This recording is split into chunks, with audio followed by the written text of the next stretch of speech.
మా పార్టీ అధ్యక్షుడు ఇచ్చినటువంటి జగన్మోహన్ రెడ్డి గారు ఇచ్చినటువంటి పిలుపు మేరకు రాష్ట్రంలో ప్రతి నియోజకవర్గంలోని కూడా ఈ ప్రభుత్వం చేస్తున్నటువంటి దుర్మార్గమైనటువంటి చర్యని వ్యతిరేకిస్తూ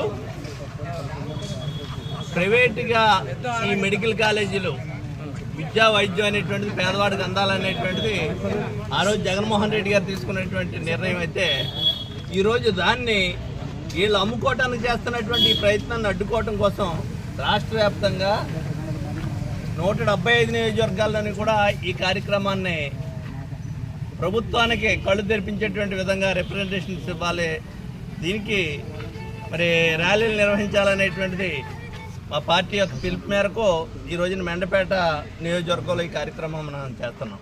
అయితే ఇక్కడ ముఖ్యంగా చెప్పాల్సింది ఏదైతే గత ప్రభుత్వంలో జగన్మోహన్ రెడ్డి గారు ముఖ్యమంత్రిగా ఉండగా ఈ రాష్ట్రంలో విద్యా వైద్యం పేదవాడికి అందాలనేటువంటి ఒక ఆలోచన చేశారు.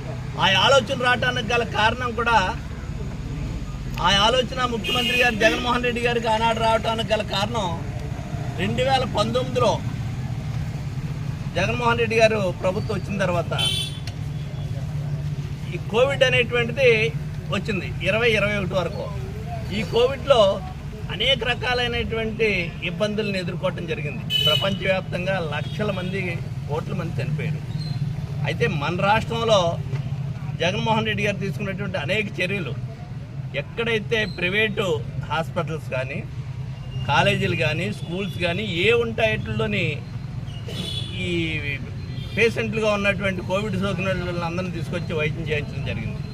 ఇవన్నీ చూసిన తర్వాత 2022 వచ్చేటప్పటికి ఆయనకు ఒక ఆలోచన వచ్చింది.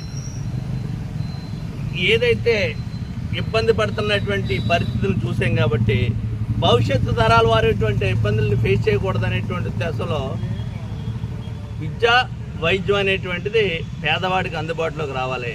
దాని ద్వారా మరి వైద్య విద్య ద్వారా ఎక్కువ మంది పేదవాళ్ళు చదువుకుని డాక్టర్లు కావాలనేటువంటి హాస్పిటల్ తీసుకురావటం వల్ల కార్పొరేట్ వైద్యం పేదవాడికి అందాలనేటువంటిది, పెద్ద పెద్ద హాస్పిటల్ జిల్లాకు ఒక హాస్పిటల్ కట్టాలనేటువంటి దశలో 17 జిల్లాల్లో 17 హాస్పిటల్స్ కట్టాలనేటువంటి ఒక ఆలోచన చేశాడు.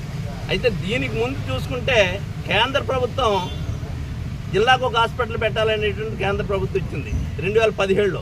2017 నుంచి 19 వరకు గత ప్రభుత్వంలో చంద్రబాబు నాయుడు గారు అప్పుడు ముఖ్యమంత్రిగా ఉండగా ఒక హాస్పిటల్ కూడా